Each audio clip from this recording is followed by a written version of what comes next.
Jonathan Givony of DraftExpress.com. We're here with John Hollinger at the adidas EuroCamp in Treviso.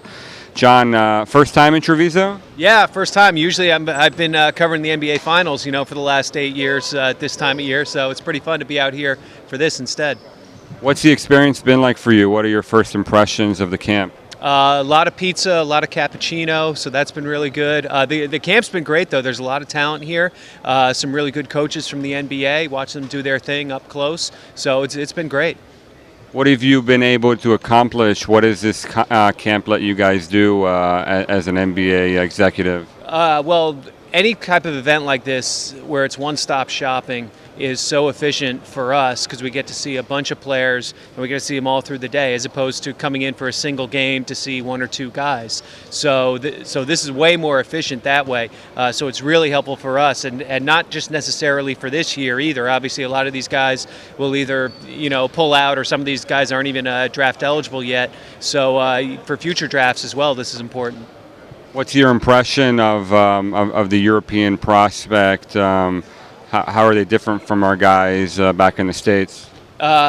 Generally at the same age. I think you'll see some of these guys are more refined in terms of their kind of basketball IQ on the court, 5-on-5, and probably less refined in some of their one-on-one stuff and creativity type aspects of the game. What's it like not having to go back to the hotel and write 5,000 words? That's definitely the nicest part of the job, is that once they're done, I'm done too. So that's been a pleasant change for me. Do Levy and Stulash get a daily per diem? Was that part of the contract?